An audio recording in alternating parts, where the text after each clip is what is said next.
Ok, vamos a seguir con nuestra exposición del libro de Romanos y estamos listos para comenzar con capítulo 6. Romanos capítulo 6. Entonces todavía estamos en esta segunda sección principal, punto 3 en nuestro bosquejo, la garantía del Evangelio, la esperanza de la salvación futura. Y vamos a notar rápidamente lo que vimos la vez pasada de los temas principales de Romanos 5 al 8. Y especialmente en los primeros versículos de capítulo 5 y la última mitad de capítulo 8 podemos ver cómo Pablo destaca estos puntos. Entonces, tenemos la esperanza de la gloria y de la salvación futura de la ira de Dios. ¿Okay? Nuestra justificación es la garantía de esa salvación futura. Lo que Dios ha hecho por nosotros en el pasado es la garantía de lo que Él va a hacer por nosotros en el futuro. Habiendo sido justificados por la fe, dice Romanos 5:1. Mientras tanto, las tribulaciones y el sufrimiento son parte de esta vida. Si va a seguir la tribulación, si va a seguir el sufrimiento. ¿Por qué? Bueno, porque nuestra salvación es ya y todavía no. ¿Okay? La ya parte es que ya somos justificados, ya no hay condenación, ya somos hijos de Dios, ya somos redimidos, pero todavía no hemos entrado en la plenitud de esa salvación. Y Pablo menciona en capítulo 8, ¿verdad? Que toda la creación gime. ¿Qué está esperando? Dice, la redención de los hijos de Dios, la salvación futura completa, el todavía no. Entonces, si enfrentamos las tribulaciones y el sufrimiento, esas cosas no deben quitar nuestra esperanza. En ese sufrimiento Dios nos llama a ser pacientes en nuestra esperanza. Y el Espíritu Santo es la garantía de nuestra esperanza. Él trabaja en nosotros, nos recuerda que Dios nos ama. Él nos recuerda que Dios nos ha adoptado, nos ayuda a proclamar o clamar Abba, Padre, recordándonos que somos hijos de Dios. Y el Espíritu Santo nos ministra entonces en nuestra tribulación. ¿Okay? Entonces ya podemos seguir en el flujo lógico de estos capítulos. Este punto C en el ¿cómo se llama? Es una... ¿Qué es la palabra? Quiasmo, se me fue la palabra. En el quiasmo C, capítulo 6, versículos 1 a 23, estamos libres del poder del pecado. Ok, entonces página 45. Como siempre, queremos entender cómo este capítulo cabe en el flujo lógico de capítulos 5 al 8. Okay, podemos ver aquí en el dibujo que en capítulo 5 Pablo establece este punto, que estamos libres de la condenación y tenemos seguridad de la salvación futura por nuestra unión con Cristo. Hemos sido unidos con Jesucristo, por eso ya no hay condenación para nosotros. Y si vamos a capítulo 8 podemos ver el mismo énfasis, ¿okay? Que estamos libres de la condenación y entonces tenemos la seguridad de la salvación futura por nuestra unión con Cristo. 8:1, ¿verdad? Ya no hay condenación. ¿Para quién? Para los que están en Cristo Jesús, unidos con Jesucristo, ya no hay condenación. Tenemos la promesa de la salvación futura. ¿A quién es el que condenará? Dice versículo 34 de capítulo 8. Dios es por nosotros. Nadie puede ser contra nosotros. Okay. Entonces, nada nos puede separar del amor de Dios en Cristo Jesús. Capítulo 5, capítulo 8. Entonces, ¿qué es lo que está pasando en capítulos 6 y 7? Esos dos capítulos entre capítulos 5 y capítulo 8. Bueno, notan en sus libros que tengo ahí una un dibujo, algo para ilustrar por lo menos la conexión lógica entre Romanos 5 y 8. En un sentido, Pablo hubiera podido salido de capítulo 5 y comenzado inmediatamente con capítulo 8. ¿Okay? ¿Por qué? Porque en Romanos 5 Pablo está explicando que éramos en Adán. En Adán, ¿qué recibimos? Bueno, como personas en Adán compartimos ¿qué? Los resultados desastrosos del pecado de Adán. Entonces Adán trajo al mundo el pecado, la muerte y la condenación. En Adán éramos condenados, pero ahora en Cristo se ha quitado esa condenación. Entonces cuando Pablo comienza versículo 1 de capítulo 8 así, por lo tanto ya no hay ninguna condenación para los que están unidos a Cristo. En un sentido está simplemente continuando el argumento de capítulo 5. Bien, entonces, ¿qué lugar tiene capítulos 6 y 7? Bueno, yo quiero argumentar que capítulos 6 y 7 funcionan como un paréntesis en el argumento de Pablo. ¿Okay? Un paréntesis. Y un paréntesis que sí está bien conectado con capítulos 5 y 8. ¿Okay? No es un paréntesis con un punto aparte de lo que está diciendo. Y de hecho vamos a ver que es un paréntesis muy natural, ¿okay? Porque Pablo en los capítulos anteriores ha levantado el asunto del pecado, ha levantado el asunto de la ley. Entonces en capítulos 6 y 7 tenemos dos argumentos. Capítulo 6, Pablo argumenta que en Cristo, o sea, unidos a Cristo, es el tema que comenzó en capítulo 5, nuestra unión con Cristo. Entonces, en Cristo estamos libres del pecado. ¿Okay? Capítulo 6. Capítulo 7 es paralelo. En Cristo, o sea, unidos a Cristo, también estamos libres del poder de la ley. Y notan que en los dos aparece esa palabra poder. Porque eso es el asunto, el poder del pecado, el poder de la ley en mi vida. ¿Okay? Entonces vamos a ver cómo Pablo en capítulo 6, en un sentido, continúa su argumento de capítulo 5, pero también avanza su argumento. ¿Okay? Inciso A. Por ser unidos con Cristo, estamos libres del poder y del dominio del pecado. Okay, pensando en Romanos 6 en su contexto más amplio, okay, antes de capítulo 5. ¿Qué es el gran problema en Romanos 1 al 4? Bueno, es la ira de Dios sobre la raza humana. ¿Debido a qué? Al pecado. Okay, ¿qué dice 1:18?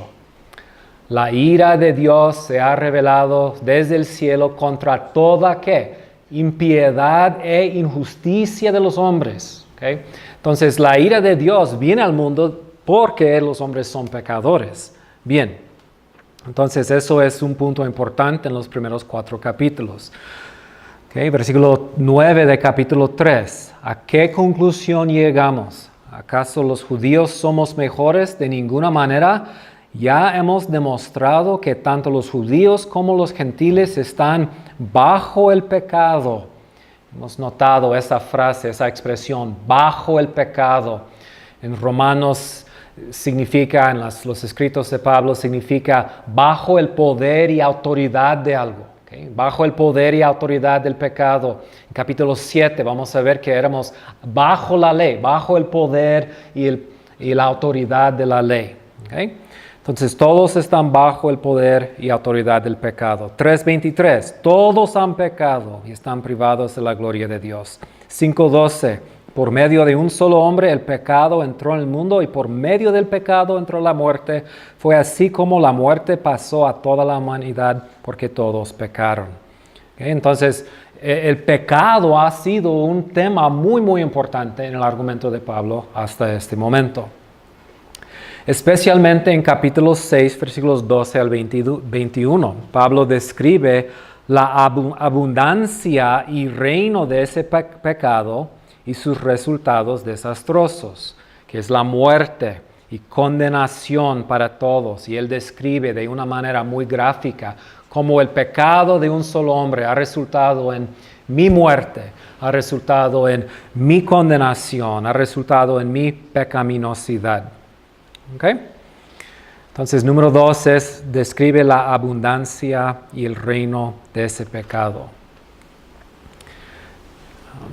Es interesante que en esos versículos 12 al 21 de capítulo 5, las palabras que Pablo usa, es una palabra repetida, una palabra clave, la palabra pecado. Las palabras hamartía, que es pecado, hamartano, que es pecar, el verbo. Esas dos palabras se usan 10 veces en esos versículos. Además, 6 veces más se usa la palabra paráptoma, que significa transgresión. Entonces, 16 veces una forma de la palabra pecado o transgresión en capítulo 5, versículos 12 al 21. El punto es que ya Pablo nos ha preparado para escuchar esta enseñanza acerca de lo que Dios ha hecho para librarnos del poder y la autoridad del pecado. Muy bien. Ahora, en el libro hasta este punto, especialmente en los primeros 4 capítulos, el énfasis cuando hablamos del pecado ha sido sobre su naturaleza legal, las consecuencias legales del pecado sobre nosotros. Entonces, número 3, el pecado no es solamente un problema legal, también es un poder y fuerza, una fuerza en nuestra vida que nos controla, que reina sobre nosotros. ¿Okay? Entonces podemos pensar en las palabras que Pablo ha usado. Condenación, ¿okay? Justificación. ¿De cuál esfera de la vida vienen esas dos palabras? Condenación, justificación. De la esfera legal, son términos legales. Ser condenado significa precisamente eso, que estamos bajo la condenación de un juez. Justificado también es una transacción legal. Pero lo que Pablo sabe es que nuestro problema no es solamente un problema legal, que somos condenados. Más allá de eso, el pecado es una fuerza, un poder en nuestra vida que nos controla. Entonces la pregunta es, ¿qué ha hecho Dios no solamente para rescatarnos de las consecuencias legales, para rescatarnos o salvarnos de la condenación? ¿Qué ha hecho Dios para rescatarnos del poder y el control del pecado en nuestra vida? Y Romanos 6 toca ese tema. ¿Okay? Mira capítulo 3, versículo 9. Dice, ¿a qué conclusión llegamos? ¿Acaso los judíos somos mejores? De ninguna manera. Ya hemos demostrado que tanto los judíos como los gentiles están bajo el pecado. Y en un sentido eso sí puede incluir la condenación, pero también, como he dicho, esa frase bajo el pecado habla de autoridad, de poder. 5:21, a fin de que, así como que reinó el pecado en la muerte. Entonces aquí el pecado se presenta no solamente como una condición legal, es algo que puede reinar, tiene poder y la habilidad de controlar las cosas. 6:12, por lo tanto, no permitan ustedes que el pecado reine en su cuerpo mortal, ni obedezcan a sus malos deseos. Número 4. La actividad y el poder actual y continuo del pecado en nuestra vida a veces amenaza nuestra esperanza de la salvación futura. Pastoralmente hablando, es algo muy, muy importante. O sea, ¿por qué es que las personas muchas veces dudan su salvación? ¿Por qué se preguntan, ¿realmente soy hijo de Dios? Puede ser que no soy cristiano, muchas veces es por la presencia y el poder del pecado en su vida, con su propia experiencia del pecado. Okay, entonces, si estamos hablando de la seguridad, la esperanza de la salvación futura, Pablo quiere explicar que el poder del pecado en nuestra vida realmente no puede destruir esa confianza, esa esperanza que tenemos en el Evangelio. Número 5, Romanos 6, entonces explica cómo la gracia de Dios en Jesucristo ha vencido el poder del pecado en nuestra vida. Explica, de hecho, la proposición de capítulo 5, versículo 20. Pablo dice en 5:20, pero allí donde abundó el pecado, sobreabundó la gracia, a fin de que, así como reinó el pecado en la muerte, reine también la gracia que nos trae justificación y vida eterna por medio de Jesucristo nuestro Señor. La gracia de Dios no solamente nos ha salvado de las consecuencias legales del pecado, nos ha salvado del poder del pecado en nuestra vida. ¿Ok? ¿Preguntas o comentarios con esta introducción de capítulo 6? Entonces pueden ver cómo no solamente es importante entender capítulo 6 como un capítulo solo, es muy importante entender cómo capítulo 6 cabe con el argumento anterior. ¿Okay? Pablo en capítulo 1 tomaba mucho tiempo, capítulos 1 y 2, hablando de la abundancia del pecado en los dos grupos. O sea, ¿qué era el problema con los gentiles? No simplemente son pecadores, pero explica en los últimos versículos de capítulo 1, explica ese, como he dicho, un espiral hacia abajo de más y más pecaminosidad. Dios los entregó a sus pecados. O sea, el pecado realmente reinaba en el mundo. Okay. Es la descripción que tenemos en Génesis 6, ¿verdad? Como cada pensamiento de los hombres era solo pecaminoso, ¿cómo era? Continuo malo. Entonces, siempre ha dominado el pecado. Capítulo 2. La circuncisión, la ley, no son ventajas para los judíos. ¿Por qué? Porque no han obedecido, no han observado la ley. Entonces, el gran problema de los seres humanos no es solamente la condenación que trae el pecado. El problema también es el poder, el dominio, el reinado que ha tenido el pecado sobre nuestras vidas. Y por eso digo que pastoralmente hablando, Romanos 6 es uno de los capítulos más importantes en la Biblia. ¿Okay? Si queremos entender la doctrina de la salvación, si queremos poder ayudar a nuestra gente a entender cómo funciona la santificación, los recursos que Dios nos ha dado para superar el pecado, el poder del pecado en nuestra vida, capítulo 6 de Romanos es sumamente importante. ¿Ok?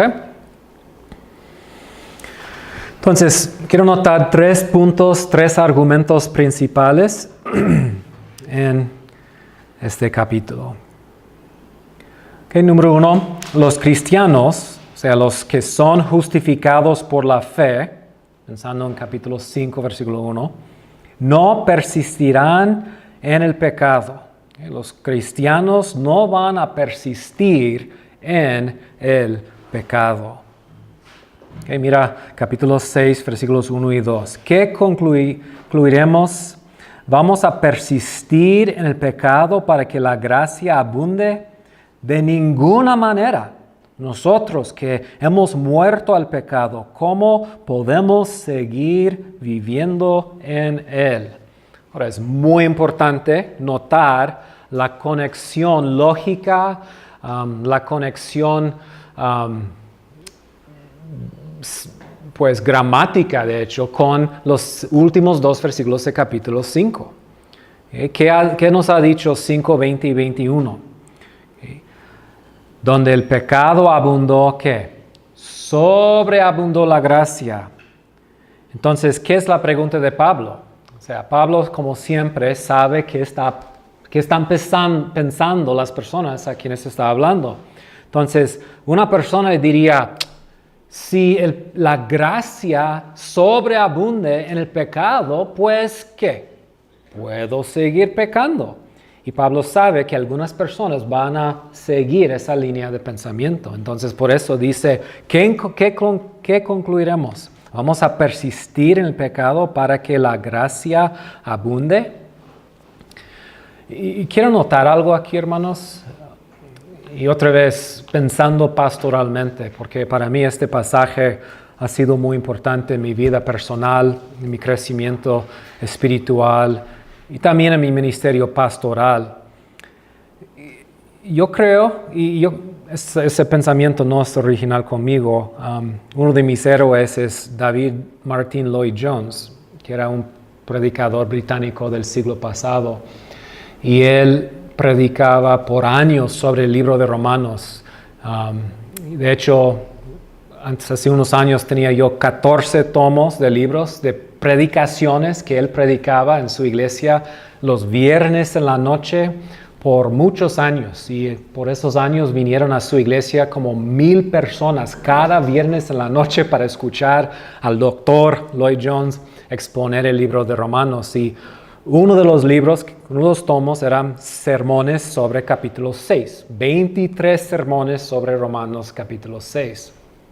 Y él levantaba este punto, hizo ese punto, que sabemos que estamos predicando la gracia de Dios bien si algunas personas levantan esta pregunta. Y si jamás se levanta la pregunta, ¿puedo entonces seguir el pecado? Probablemente no estamos predicando la gracia de Dios como debemos de predicarla. O sea, si estamos predicando la gracia de Dios, pero no en su plenitud, no completamente, probablemente la gente no se va a preguntar, ¿puedo continuar el pecado? Pero una característica de la buena enseñanza de la gracia de Dios, o sea, de la sobreabundancia de la gracia de Dios, es que nos va a causar hacer esa pregunta. Entonces, ¿implica eso que puedo seguir el pecado? Y yo creo que era un punto bueno, porque muchas veces nosotros, como cristianos conservadores, cuando predicamos el Evangelio y la gracia de Dios, ¿cómo lo predicamos muchas veces? En temor de que la gente tome una posición mala, o sea, que ellos siguen el pecado. A veces limitamos nuestra exposición y predicación de la gracia de Dios. Tenemos miedo de causar que las personas quieran aprovecharse de esa gracia. Entonces, pensando así, me es un punto pues interesante y me ayuda. ¿Qué opinan de eso? Cuando estaba pensando ahorita en cómo, aunque quieres hacer justicia y no ignorar ese aspecto de la gracia, entonces como que oscurecemos su gloria al decir, sí, esto, ¿no? Sí es por gracia, pero, ¿no? Yeah. Nos saltamos inmediatamente a otro punto. Yeah. Cómo nos centramos a exponer esa gloriosa verdad de la gracia, que no es por algo que hagamos. O sea, cuando decimos cosas como Dios nunca está enojado con nosotros, jamás estaremos bajo la ira de Dios. Cuando nos levantamos en la mañana, no debemos pensar que Dios nos está mirando con enojo porque nosotros no nos comportamos bien ayer o algo así. No. Entonces, pero cuando predico eso, a veces tengo ese miedo. A lo mejor van a pensar que no importa el pecado. Entonces, si siempre rápidamente voy con el pero, voy a causar que las personas no entiendan la plenitud de la gracia de Dios a veces. Y por eso es importante predicar la Biblia de una manera expositiva. Porque si estoy en un pasaje donde la gracia de Dios se expone claramente, si estoy en Romanos 5:20 y digo donde abunde la gracia, el pecado sobreabunde la gracia, no debo decir, pero eso no implica, hasta que llega a capítulo 6. Entonces, si siempre estoy injertando esas, en inglés, caveat, esas excepciones, o qué sería la palabra,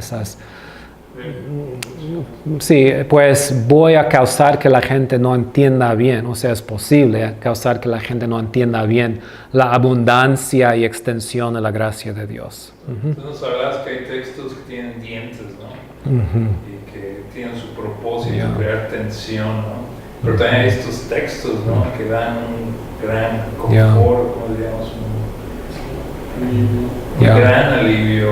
Yeah. De la misma forma debemos de evitar Yeah. la tentación. Ya. Yo recuerdo con mi hijo Cristian que una vez estábamos hablando hace, no sé, muchos años, de 1 de Juan 1:7 y expliqué que el verbo que Juan usa ahí es un verbo presente. La sangre de Cristo sigue limpiándonos de toda maldad, sigue. Entonces nosotros seguimos pecando, pero Dios sigue limpiándonos, sigue limpiándonos, sigue. Entonces, ser pecador no significa que no estamos caminando en la luz. ¿Okay?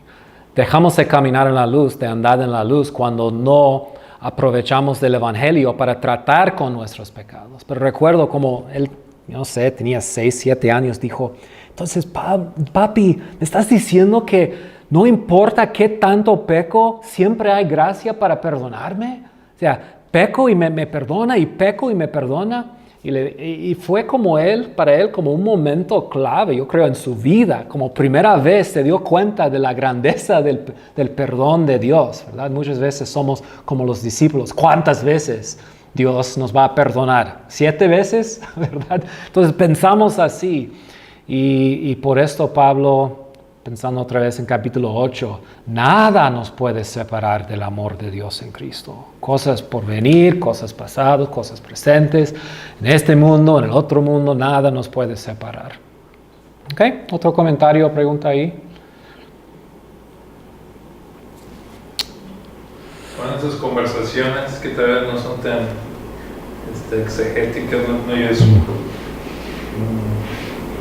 ¿cómo se dice? Tecnología. En ese momento dirías que es nada más dejarlos con ese aspecto de la gracia. Ya. Bueno, muchas veces con preguntas como esa pregunta me recuerda de cosas que hemos hablado sobre 1 de Juan, porque 1 de Juan, por un lado, dice, si tú dices que no tienes pecado, eres mentiroso. Por el otro lado dice, si tú sigues pecando, eres mentiroso. Entonces, ¿cuál debemos enfatizar en cualquier momento? Y la respuesta es que tenemos que ser sensibles pastoralmente a la persona a quienes estamos hablando. Entonces, pastoralmente, cuando estamos hablando de la gracia de Dios, como Pablo aquí, Pablo en este caso inmediatamente levanta la pregunta, ¿podemos seguir el pecado para que abunde la gracia? Pablo reconoce, pastoralmente hablando, que hay gente ahí en Roma, específicamente personas que se inclinan a vivir vidas no tan santas quizá, sabe que va a haber un malentendimiento si él no da o explica el otro lado. Entonces yo diría que la respuesta no es como algo blanco y negro, depende de la situación, la condición. Cuando estoy aconsejando a alguien, quiero saber, o sea, ¿qué necesita esta persona en este momento? O sea, ¿necesita una palabra de regaño o de exhortación? ¿O necesita una palabra de aliento, de consuelo? Y en este momento el Espíritu Santo me tiene que guiar en eso. ¿Ok? Bien. Pensando en la vida o el ministerio más amplio, otra vez, si estamos predicando la Biblia y todo el consejo de Dios de una manera fiel, vamos a llegar a pasajes que van a dar el otro lado, y eso es importante. Y digo eso porque en los años pasados, la última generación ha sido un renacimiento, podemos decir, de predicación sobre la gracia de Dios. Después de generaciones de legalismo, la iglesia en mi país, por ejemplo, se dio cuenta de que habían perdido esa doctrina de la gracia y comenzaron a predicar la gracia, pero hasta el punto de no enfatizar cosas como la santidad y la ira de Dios. Entonces, ¿cómo podemos guardarnos de ese desequilibrio de enfatizar uno sobre el otro? Y la respuesta más sencilla que yo conozco es que predicar la palabra de Dios pasaje por pasaje, fielmente, sistemáticamente, para que Dios mismo escoja los temas de mis sermones y pastorea a mi gente, ¿verdad? ¿Ok? Bien, punto 2. Hemos sido unidos con Cristo en su muerte y así hemos muerto al pecado, al poder del pecado. Hemos sido unidos con Cristo en su muerte y así hemos muerto al poder del pecado. Entonces, nuestra unión con Cristo no es solamente una unión legal. ¿Okay? Entonces, hay uniones que son simplemente uniones legales. ¿Okay? Por ejemplo, si yo contrato a un abogado, por ejemplo, él llega a ser mi representante legal, en el sentido de que él va a argumentar por mí y abogar por mí. Pero la verdad es que su salud personal o su vida personal no tiene nada que ver con mi vida. Si él pues se enferma y muera del cáncer, eso no me afecta a mí, porque nuestra relación solamente era un trato legal. En el matrimonio, que no es el mejor ejemplo, pero en el matrimonio, de un sentido podemos decir que la parte legal es eso, que lo que es mío llega de pertenecer a mi esposa y lo que es de mi esposa llega de ser mía. En ese caso estamos hablando de una transacción legal. Entonces, si un rey se casa con una mujer muy pobre, ella llega de participar legalmente en todo el poder y el estatus de ese rey. Pero el punto aquí es que nuestra unión con Cristo no es simplemente legal. O sea, no es simplemente que Él nos da su justicia y nuestro pecado pasa a Él en una transacción legal. También es una unión orgánica. Y eso es un punto, una palabra muy importante. Es una unión orgánica. ¿A qué se refiere una unión orgánica? ¿A qué se refiere?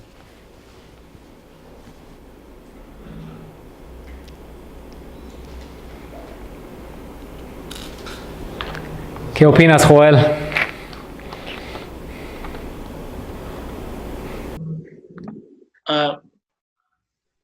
Pienso que habla de una unidad, no solamente, como explicaba ahora, no solamente un aspecto legal, de que es como nuestro representante, pero como alguien totalmente externo a nosotros, sino en esta unión hay una unión mucho más completa de una vida práctica que debe de ser consistente con el aspecto o la fase legal de nuestra unión con Él, puesto en la vida práctica o diaria de nuestro andar como creyentes y como comunidad de creyentes. ¿Pueden pensar en alguna ilustración bíblica de nuestra unión orgánica con Jesucristo?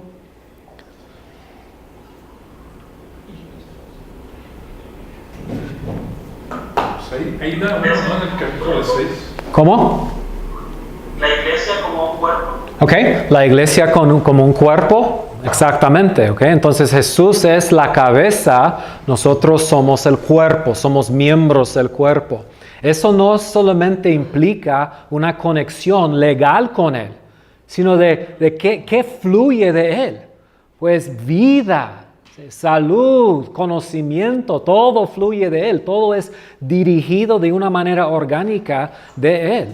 Yo estaba pensando en la vid y los pámpanos, ¿verdad? O sea, es una conexión orgánica. No podemos llevar fruto sin esa conexión orgánica. No hay nada ilegal en eso.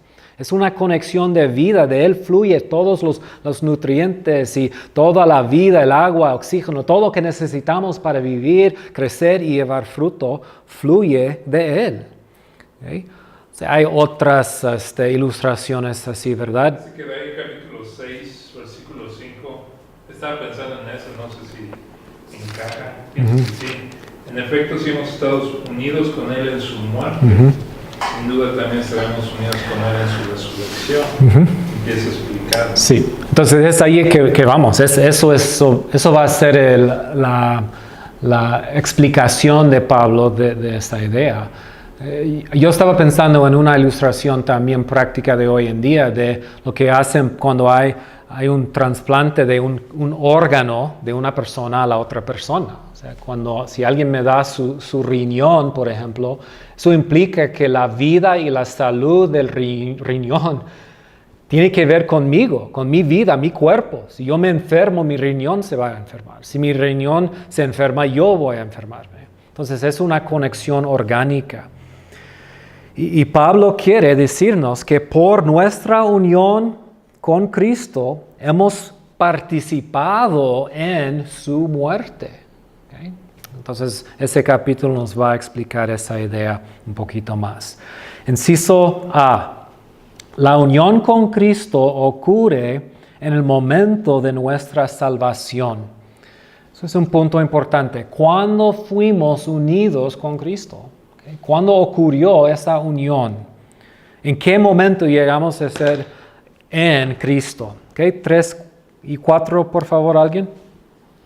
¿Acaso no saben ustedes que todos los que fuimos bautizados para unirnos con Cristo Jesús, en realidad fuimos bautizados para participar en su muerte? Por tanto, mediante el bautismo fuimos sepultados con Él en su muerte, a fin de que, así como Cristo resucitó por el poder del Padre, también nosotros llevemos una vida nueva. Okay. Entonces Pablo aquí nos explica cómo fuimos unidos con Jesucristo, cuándo y cómo ocurrió esa unión con Cristo. Y lo dice 3 veces, ¿verdad? Fuimos ¿qué? Bautizados, fuimos bautizados mediante el bautismo. ¿Okay? Entonces la pregunta obvia aquí es, ¿a qué se refiere? ¿Qué es el bautismo de que Pablo habla aquí? Okay, algunos intérpretes creen que el bautismo en versículos 3 y 4 es con agua, bautismo con agua, nuestro bautismo con agua. Okay? Creen que Pablo menciona el bautismo como una manera de referirse a toda la experiencia de la conversión, incluyendo la fe, el arrepentimiento, el don del Espíritu Santo, etc. ¿Okay? La otra opción, y la opción que yo prefiero, es que Pablo está aquí hablando del bautismo en el Espíritu Santo. ¿Okay? En el Espíritu Santo. ¿Okay? Otros creen que Pablo se refiere al bautismo de o en el Espíritu Santo que ocurre en el momento de nuestra conversión. Okay, vamos a un pasaje importante aquí, 1 Corintios 12, 13.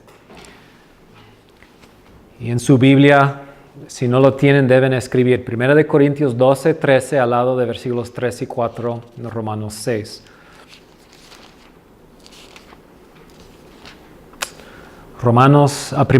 Primera de Corintios 12, 13.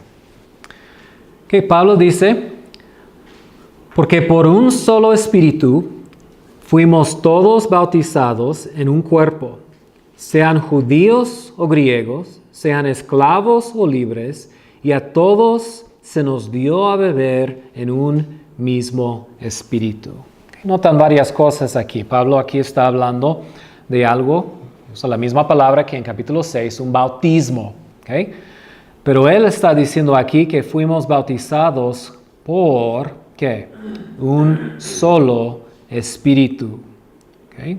Por un solo espíritu. Entonces está hablando aquí del bautismo del Espíritu Santo. ¿Okay? ¿Quién participó con ese bautismo? ¿Okay? Todos. Entonces es algo que ocurre para o en ¿quién? Todos los creyentes. Y Pablo lo enfatiza. Judíos, griegos, esclavos, libres. Todos participamos en eso y notan el verbo fuimos. ¿Okay? El verbo fuimos es un verbo auristo que se refiere, como vimos en Romanos 5:12, a una acción en un punto de tiempo en el pasado. Está hablando de algo que nos ha pasado en un momento en el pasado. ¿Okay? Entonces Pablo está diciendo que todos han sido o han participado en ese bautismo. Okay. ¿Y en qué fuimos bautizados? ¿Notaron eso? Porque por un solo espíritu fuimos todos bautizados ¿en qué? En un cuerpo. Okay. ¿Cuál cuerpo? Está hablando del cuerpo de Jesucristo. Okay. Usando este versículo, ¿cómo podemos definir el bautismo por el Espíritu Santo? Okay. Usando Romanos 12:13, ¿qué sería una definición del bautismo por el Espíritu Santo? Y al decir esto vamos a notar la conexión con Romanos 6 y por qué es tan importante este pasaje en Romanos 6. El bautismo del Espíritu Santo es, ¿qué? Ser unido a Okay. Okay. Es un acto de o por el Espíritu Santo en el cual estamos unidos con Jesucristo. El bautismo del Espíritu Santo es eso, es lo que el Espíritu Santo hace en la vida de cada cristiano, cada creyente, en el momento de su salvación para unirlo con Jesucristo. Entonces, cuando hablamos de la salvación, hay muchas cosas que están pasando. Somos justificados, somos adoptados, somos regenerados, ¿okay? Somos santificados, etc. Bueno, una de las cosas que recibimos en ese momento es el bautismo por el Espíritu Santo. Y es el Espíritu que nos une con Jesucristo, nos hace participar. Es Él que afecta o causa esa unión orgánica, esa unión legal de que estamos hablando. Entonces, por el Espíritu Santo y nuestra unión con Cristo somos justificados. En Cristo somos legalmente conectados con Cristo, recibimos la justificación, pero también es una unión legal. Entonces, orgánica. Entonces, en capítulo 6, versículos 3 y 4 de Romanos, cuando Pablo dice 3 veces que fuimos bautizados para unirnos con Cristo, ¿okay? Él está diciendo eso. Que ese bautismo nos unió, nos conectó con Cristo de una manera orgánica. ¿Okay? Entonces, ¿qué implica eso? ¿Okay? Si hemos sido orgánicamente unidos con Jesucristo, ¿cómo me afecta? ¿Cómo cambia mi vida? ¿Qué tiene que ver con mi relación con el pecado, por ejemplo? Es la pregunta más presente, ¿verdad? ¿Qué tiene que ver con lo que Pablo acaba de decir en versículos 1 y 2? Okay, nosotros que hemos muerto al pecado, ¿cómo podemos seguir viviendo en él? Bueno, Pablo en 3 y 4 está explicando cómo es que hemos muerto al pecado. Introduce esa idea en versículo 2, pero ahora explica cómo es que hemos muerto al pecado. Nos lleva a inciso B, en página 47. Nuestra unión con Cristo nos hace participantes en su obra redentora en la cruz y así participamos en su muerte. Okay. Nuestra unión, hablando de la unión orgánica, nuestra unión con Cristo nos hace participantes en la obra redentora de Cristo. Y entonces participantes en su muerte. Y vamos a ver en este pasaje que nuestra participación en la muerte de Cristo le es muy importante para el apóstol. Okay, entonces vamos a verlo varias veces. ¿Su obra redentora? Su obra redentora, es lo que va en el espacio. ¿Acaso no saben ustedes que todos los que fuimos bautizados para unirnos con Cristo, en realidad fuimos bautizados para participar en qué? En su muerte. Versículo 4. Por tanto, mediante el bautismo fuimos sepultados con Él en su muerte. Versículo 5. En efecto, hemos estado unidos con Él en su muerte. Versículo 6. Sabemos que nuestra vieja naturaleza fue crucificada con Él para que nuestro cuerpo pecaminoso perdiera su poder. Se ha crucificado con Él.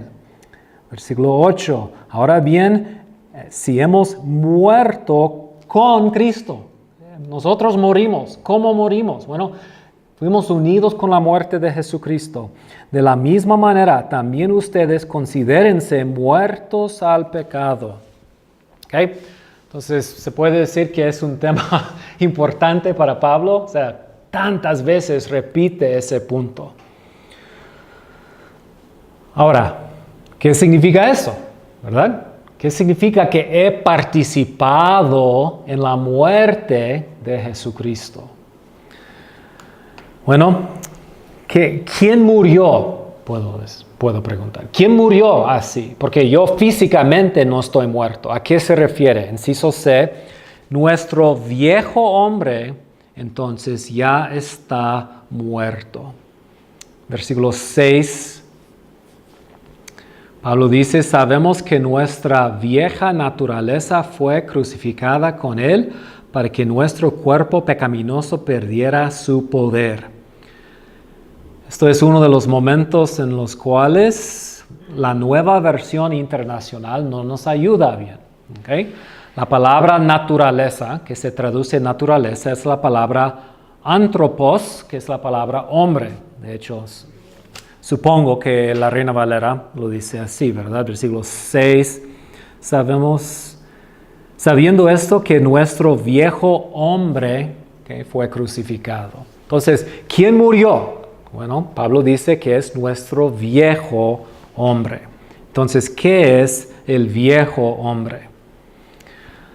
Se puede definir así. Nuestro viejo hombre es la persona que éramos en Adán, en nuestro estado natural, dominado por el pecado y la muerte.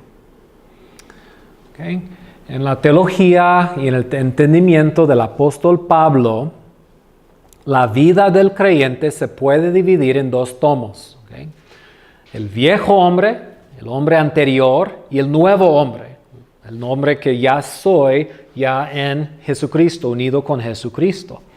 Y su punto es que el viejo hombre, la persona que era en Adán, y esa persona ¿cómo era? Bueno, participaba ¿en qué? En todos los resultados del pecado de Adán. Pecaminoso, condenado, sufre la muerte. O sea, esas características de Adán caracterizaron a nosotros también. Entonces Pablo dice que esa persona dominada por el pecado ha muerto. Aquí tengo una cita de Mu, y él en esta cita también cita a John Stott. Él dice, nuestro viejo hombre rescata de capítulo 5 la figura de nuestra identidad corporativa. Hace referencia a nuestra identificación con el viejo hombre, o sea, eso es Adán, destacando que no aquella parte de mí llamada mi antigua naturaleza, sino la totalidad de mi persona, tal cual era antes de mi conversión. Como resultado de nuestra crucifixión con Cristo, este cuerpo del pecado, la persona total bajo el dominio del poder del pecado, ha sido reducido a la impotencia. Y ahí nota que la Biblia antigua dice, es igual con el King James en el Nuevo Testamento, para que ese cuerpo sea destruido. Y es mejor interpretar esa frase así, reducido a la impotencia. Como resultado, ya no necesitamos ser esclavos del pecado.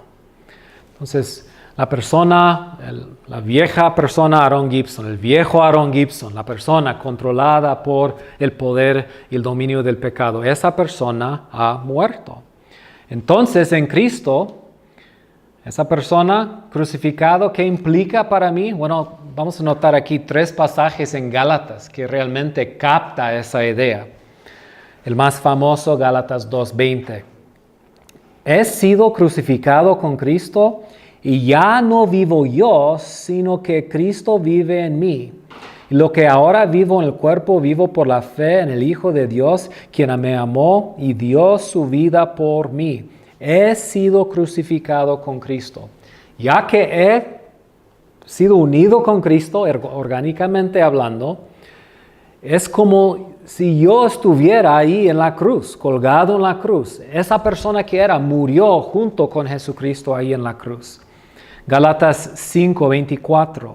Los que son de Cristo Jesús han crucificado la naturaleza pecaminosa, es la palabra carne o sarx. ¿Okay? Han crucificado la carne con sus pasiones y deseos. Gálatas 6:14. En cuanto a mí, jamás se me ocurra jactarme de otra cosa sino de la cruz de nuestro Señor Jesucristo, por quien el mundo ha sido crucificado para mí y yo para el mundo. Entonces hay una separación con esa persona vieja. Entonces, inciso D, ya que el viejo hombre está muerto, el pecado ya no tiene dominio sobre nosotros. El pecado ya no tiene dominio sobre nosotros. Versículo 6, de modo que ya no seguiremos siendo esclavos del pecado. Entonces, cuando una persona está sufriendo por una enfermedad como cáncer o algo así, y sufre por mucho tiempo y luego la persona muere, ¿qué decimos a veces? Pues ya está libre, ¿verdad? Ya está libre de esa enfermedad. O sea, una vez que la persona muera, ya el poder, la presencia de esa enfermedad en su vida ya se ha quitado. Entonces es el mismo punto. Versículo 7. Porque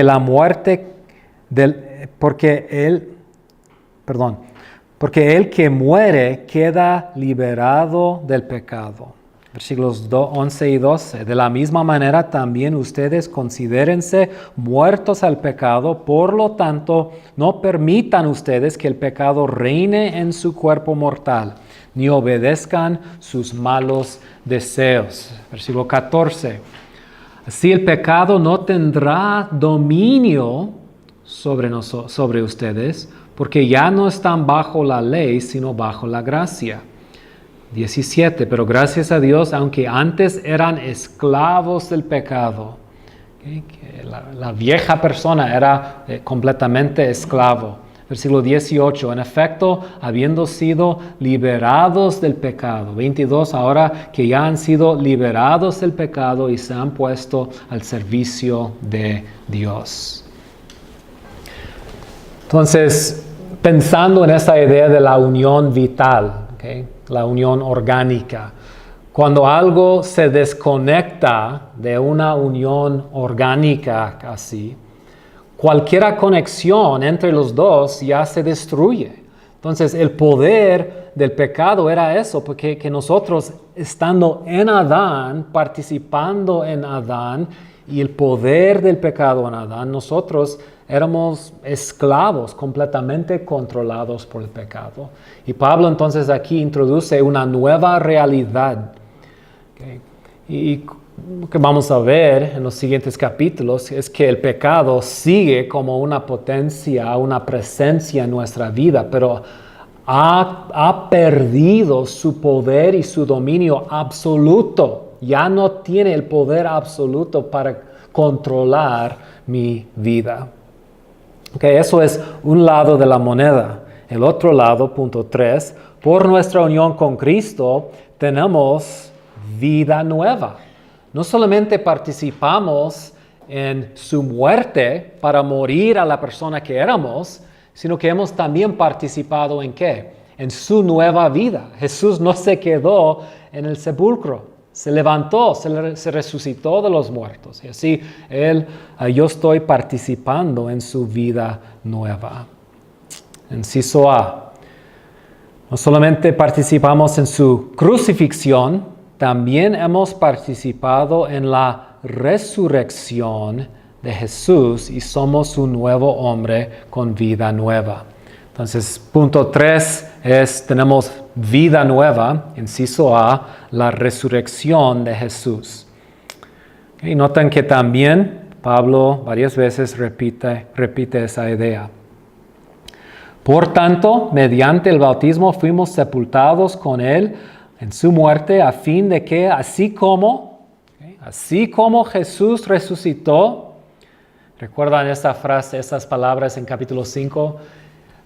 Igual como Adán trajo consecuencias, así como también participamos. Entonces es el punto aquí. Así como Jesús resucitó por el poder del Padre, también nosotros llevamos una vida nueva. En efecto, hemos estado unidos con Él en su muerte, sin duda también estaremos unidos con Él en su resurrección. Entonces, si el viejo hombre murió con Cristo en esa unión, ¿quién se resucitó con Cristo? el nuevo hombre, la nueva persona que somos, ¿verdad? Ahora bien, si hemos muerto con Cristo, confiamos que también viviremos con Él. Pues sabemos que Cristo, por haber sido levantado de entre los muertos, ya no puede volver a morir. La muerte ya no tiene dominio sobre Él. O sea, después de su resurrección, ya no existe el mismo dominio. En cuanto a su muerte, murió al pecado una vez y para siempre. En cuanto a su vida, vive para Dios. Segundo de Timoteo 2:11 también. Este mensaje es digno de crédito. Si morimos con Él, también viviremos con Él. Y eso me recuerda, otra vez, de Gálatas 2:20.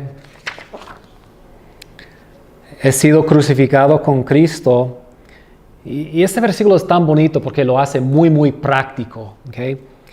Ya no vivo yo, sino que Cristo vive en mí. ¿Qué es la implicación práctica de haber participado en la muerte y la resurrección de Jesucristo? La implicación práctica es que hoy en día mi vida conectada con Jesucristo es Jesucristo que está viviendo su vida a través de mí, por medio de mí. Ya no vivo yo. Okay? Ya no es Aarón que está haciendo las cosas que hago. Es Cristo viviendo en mí. Y lo que ahora vivo en el cuerpo, lo vivo por la fe en el Hijo de Dios que me amó y dio su vida por mí. Entonces, por medio de la fe estoy participando en la vida de Jesucristo. Y eso implica, inciso B, regresando a la página 48, inciso B, como nuevas criaturas, el pecado ya no tiene dominio sobre nosotros y tenemos una nueva autoridad. Una nueva autoridad. ¿Alguien que lea 11 al 14, por favor?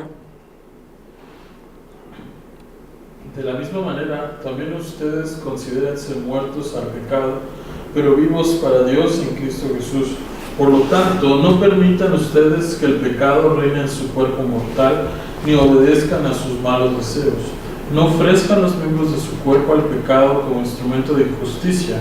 Al contrario, ofrézcanse más bien a Dios como quienes han vuelto de la muerte a la vida, presentando los miembros de su cuerpo como instrumentos de justicia. Así el pecado no tendrá dominio sobre ustedes, porque ya no están bajo la ley, sino bajo la gracia. Okay. Entonces aquí Pablo comienza con los imperativos. Okay. Ya que esto es cierto, el indicativo es que hemos participado en la muerte y en la resurrección de Jesucristo. Murió el viejo hombre, nació un nuevo hombre. Entonces, ¿cómo debemos vivir? Okay. Bueno, dice, considérense muertos al pecado, pero vivos para Dios. Versículo 13. Entonces, no ofrezcan los miembros de su cuerpo al pecado como instrumentos de justicia. Al contrario, ofrézcanse más bien a Dios, como quienes han vuelto de la muerte a la vida. Aquí otra vez pienso en una ilustración que usó Lloyd Jones. Él habló de cómo después de la guerra civil en los Estados Unidos, lo que pasó con muchos de los esclavos en los Estados Unidos. O sea, antes de la proclamación de emancipación que hizo Abraham Lincoln, era la proclamación que declaró, en un solo momento declaró que todos los esclavos en los Estados Unidos se quedaron libres de la esclavitud, ya no bajo la autoridad de su amo. Pero lo que pasó en realidad es que muchos de los esclavos ni sabían que eso había pasado. No sabían que el presidente de su país los había declarado libres de su esclavitud.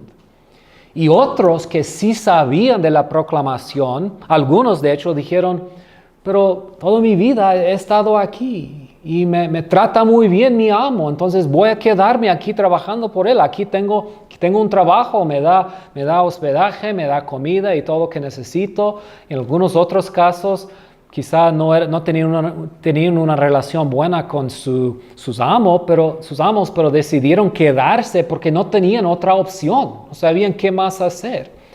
Entonces, después de la proclamación, muchos esclavos seguían viviendo como esclavos.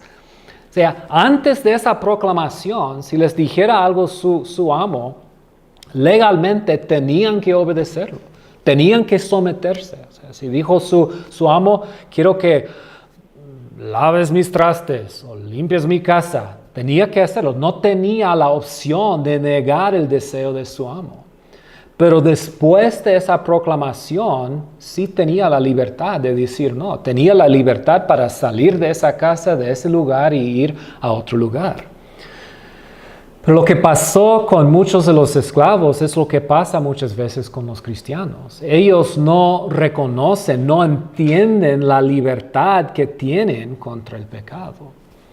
Entonces, Lloyd Jones usó la ilustración de una persona que ha sido librado de la esclavitud de una persona y ha sido transferido al dominio de otra persona, y lo ilustró como dos campos. En un momento, como esclavo aquí, trabajó en ese campo y luego fue transferido a otro campo y ya está bajo una nueva autoridad. Ahora, en este campo, por este lado, no tiene que obedecer el amo, el dueño de este campo. ¿Okay? De la misma manera, nosotros hemos sido transferidos del reino de las tinieblas al reino de su luz admirable, ¿okay? dice la Biblia. Pero lo que pasa muchas veces es que de aquel lado de la calle, del camino, ¿okay? El amo, el dueño, el rey de ese dominio, a veces nos grita y dice, oiga, hagas mi voluntad, hagas mis deseos. Haga esa cosa, y nosotros prestamos atención y le damos caso, y a veces nos sometemos a algo o a alguien a quienes no tenemos realmente que obedecer. Entonces, el problema en esos casos es que no estamos tomando en cuenta la realidad de nuestra nueva identidad. Entonces, el punto aquí que tengo, el mensaje es, sean lo que son, viven de acuerdo a su nueva identidad. O sea, antes de la salvación no era una opción no pecar. El pecado sí tenía dominio. Y aunque hoy después, como cristianos, sí sentimos a veces poderosamente el poder del pecado trabajando en nuestra vida, hay una realidad. Y la realidad es que ya no somos esclavos. Ha rompido Dios el poder de ese pecado. Además, por nuestra unión con Cristo, fluye por nuestra vida el poder del Espíritu Santo, como vamos a ver en capítulo 8, la vida de Jesucristo viviendo en nosotros.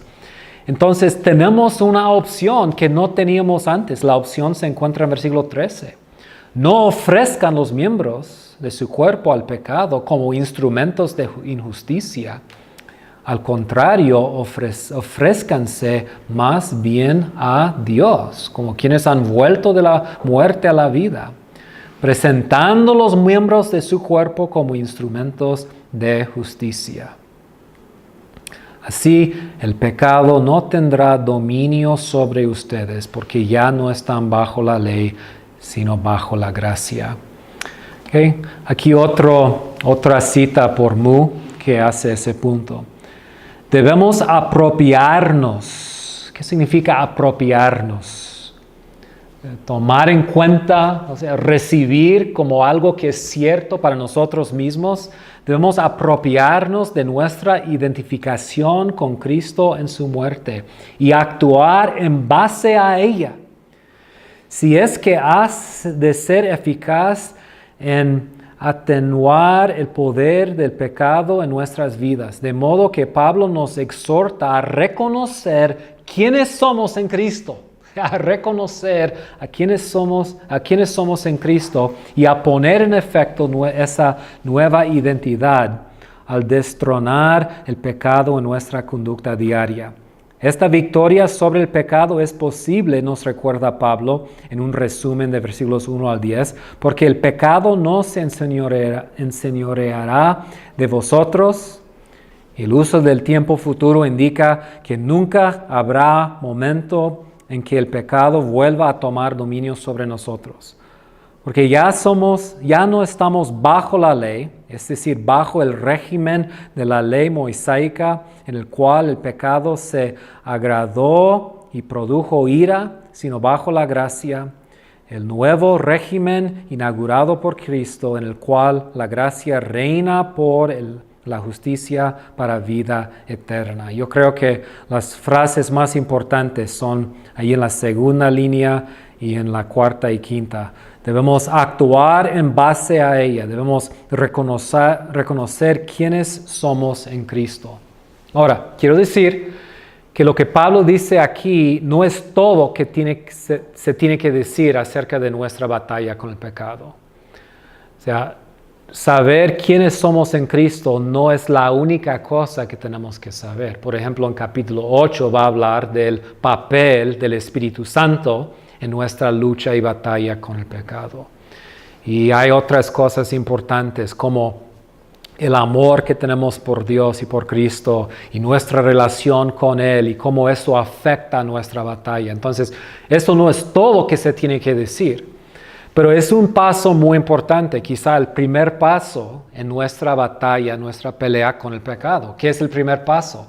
Saber o entender nuestra nueva identidad y nuestra posición y condición en cuanto al pecado, que ha sido roto, ha sido destruido ese dominio y control absoluto del pecado en nuestra vida. De tal manera, inciso C, ahora estamos bajo el dominio de la justicia y de Dios. Hay un nuevo dominio, nuevo principio que está obrando y que está trabajando en nosotros, y es la justicia. Okay, ¿alguien que lea por favor 15 al 18? Entonces, que vamos a pecar porque no estamos ya bajo la ley, sino bajo la gracia, de ninguna manera. ¿Acaso no saben ustedes que cuando se entregan a alguien para obedecerlo, son esclavos de aquel que no obedece? Claro que lo son, ya sea del pecado que lleva a la muerte o de la obediencia que lleva a la justicia. Pero gracias a Dios, aunque antes eran esclavos del pecado, ya se han sometido de corazón a la enseñanza que les fue transmitida. En efecto, habiendo sido liberados del pecado, ahora son ustedes esclavos de la justicia. Okay. Entonces, otra vez, tenemos que prestarnos para ser esclavos a la justicia, sometidos a la justicia. Es un imperativo, ¿okay? Puede mandar Pablo eso porque hay un nuevo indicativo. Okay. También versículos 22 y 23. Pero ahora que han sido liberados del pecado y se han puesto al servicio de Dios, cosechan la santidad que conduce a la vida eterna. Porque la paga del pecado es muerte, mientras que la dádiva de Dios es vida eterna en Cristo Jesús nuestro Señor. Okay, entonces, primera clave se puede decir, el primer paso en entender nuestra relación con el pecado, cuando pensamos en el pecado como un dominio, un potestad de nuestra vida, es darnos cuenta de ese hecho, que no tengo, a pesar de lo que siento en mis huesos en el momento de la tentación, no tengo que someterme a eso. Y en mi propia experiencia ha sido una verdad muy poderosa. Muy poderosa. Y no simplemente porque como algo mágico, no es así como me recuerdo de eso y ya sale, desaparece la tentación, sino que en el momento de tentación recordarme que ya ese pecado no tiene un dominio absoluto sobre mí, sino que soy una nueva criatura, que dice Pablo en 2 Corintios 5, las cosas viejas han pasado, ya he sido transferido. Dios me ha creado para ser esclavo, de hecho, de la justicia. Eso ha sido una verdad muy importante en mi propia vida en cuanto a mi lucha con el pecado. Okay. ¿Comentarios aquí? ¿Preguntas? Un comentario rápido, estaba pensando en el hecho de que nos ha puesto en una comunidad de creyentes, ¿no? Cuando esta guerra de la que viene la tentación, produce este deseo pecaminoso en nosotros, podemos rápidamente hablar a alguien, ¿no? Decir, Es otro recurso, ¿verdad? Y hay varios, el Espíritu Santo, la palabra de Dios, el poder, la comunión personal con Cristo, otro quizá más importante, el recurso más importante. Entonces, quiero notar esto que he escuchado predicación sobre este capítulo y se ha presentado como la última palabra y la única palabra en nuestra batalla contra la carne. Y no estoy de acuerdo con eso. Por eso digo, lo que tenemos aquí no son las únicas cosas que se necesitan decir acerca del pecado. O sea, saber intelectualmente que el poder del pecado en mi vida ha sido de una manera destruido. Eso no es suficiente en sí para liberarme de mi experiencia diaria con el pecado. Necesito otras cosas. Necesito el cuerpo de Cristo y la comunidad. Necesito aprender a andar en o caminar en y con el Espíritu Santo. Necesito aprender a permanecer en la vid, que tiene que ver con comunión con Él, que su palabra permanece en mí, que estoy confesando mis pecados. Tengo que aprender a aplicar el Evangelio a mi vida diaria y predicarme el Evangelio y recordarme. O sea, hay muchas verdades que me ayudan en la batalla. Por eso digo, el hecho objetivo de lo que Cristo ha cumplido en transferirme del dominio del pecado al dominio de la justicia no es la única verdad que necesito, pero es un paso importante y es una verdad importante, es la parte objetiva. Es como decir, mira, saber que estoy justificado, ¿okay? No es la única verdad que necesito para saber hoy que Dios me ama. O sea, puedo saber, estoy justificado, y todavía sentir ¿qué? Condenación y que Dios no me ama. Por eso necesito que el Espíritu Santo derrama en mi corazón el amor de Cristo, que clama, Abba, Padre. Necesito experimentar la limpieza del Evangelio vez tras vez en mi vida y ese beneficio de propiciación en mi vida y que Cristo está abogando por mí. O sea, esas verdades me ayudan a apropiar más y más, ¿qué? La verdad de mi justificación. Entonces, en un sentido, la justificación, entender la justificación es el primer paso para poder vivir en la plenitud de mi justificación. Y la experiencia de vivir en mi justificación también apoya y ayuda a crecer mi entendimiento de mi justificación. Y es igual como con mi muerte al pecado. O sea, saber que estoy muerto al pecado y que el dominio del pecado ha sido destruido es simplemente el primer paso para poder vivir en la plenitud de esa realidad. Pero mientras yo crezco en esa experiencia, crezco en mi experiencia de santificación, perdón, crecimiento en cuanto a mi batalla con ciertos pecados, mi entendimiento en mi fe en la verdad de esa unión con la muerte de Cristo que causó la muerte del viejo hombre, esa verdad llega a ser más y más real, más y más práctica en mi vida. Entonces, aquí empieza con la verdad, pero esa verdad también necesita otros recursos del Evangelio que también me ayuda a regresar siempre a esta verdad, decir, no estoy bajo el dominio, no tengo que decir sí. No, o sea, si mi problema es el enojo y alguien me hace algo que me causa enojarme, en este momento puedo recordarme, no tengo que explotar el enojo. ¿Okay? ¿Por qué? Bueno, porque el poder del pecado ha sido destruido. Ya no soy esclavo. Además, he experimentado la gracia de Dios en mi vida en otros momentos, en que Él me ayudó a no explotarme en el momento de enojo. Y eso me recuerda también la verdad. Entonces es un ciclo. ¿Ok? ¿Preguntas o comentarios? ¿No? Ajá, adelante.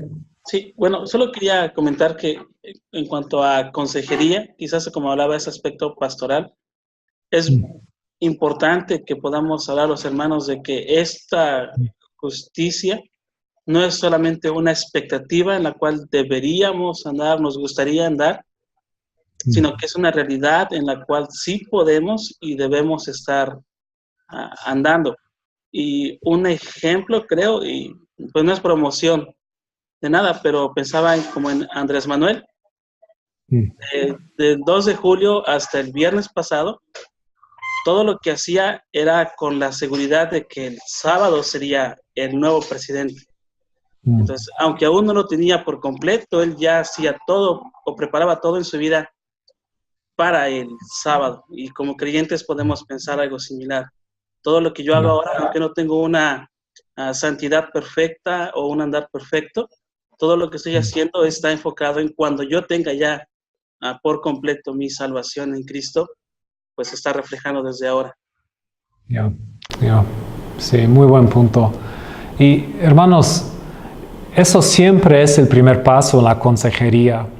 Antes de dar a las personas respuestas o consejo para superar el pecado, hay que comunicarles esperanza. Eso siempre, si lees un libro sobre la consejería, van a decir eso. El primer paso es asegurarles que hay esperanza.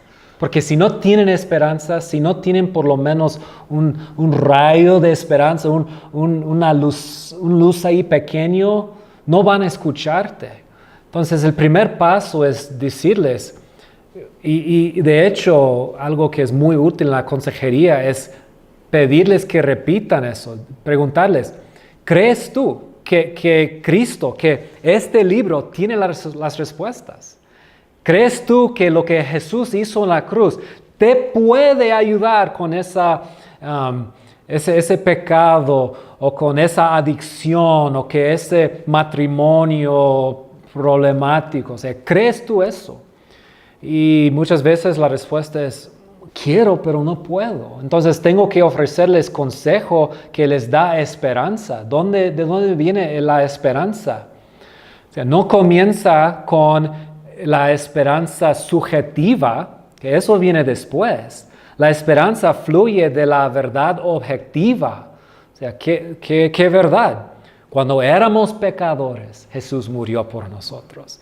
O sea, ¿cómo sé que Dios es por nosotros y no contra nosotros? Bueno, no escatimó ni a su propio Hijo. ¿Okay? ¿Cómo sé que puedo superar el poder de esta adicción en mi vida? Bueno, Romanos 6, Cristo ha hecho algo para romper el pecado y el dominio absoluto del pecado en mi vida. Entonces, como dice Joel, esta verdad es importante para dar en la consejería esa esperanza inicial, que es tan importante. Sin esperanza no va a servir para nada los consejos, los pasos que damos. Las personas no van a seguir los pasos si realmente no creen que hay esperanza. Y el Evangelio es que nos da esperanza. ¿Okay? Entonces, la salvación que Dios nos ofrece nos salva de la pena del pecado, ¿okay? Pero también nos salva del poder del pecado. Y con la glorificación un día nos va a salvar de la presencia del pecado. Podemos recordar los 3 P's, ¿verdad? La pena del pecado, el poder del pecado y un día la presencia del pecado. ¿Ok? ¿Algún otro comentario o pregunta? Si no, vamos a dejarlo ahí. Con capítulo 6 podemos seguir la siguiente semana con capítulo 7.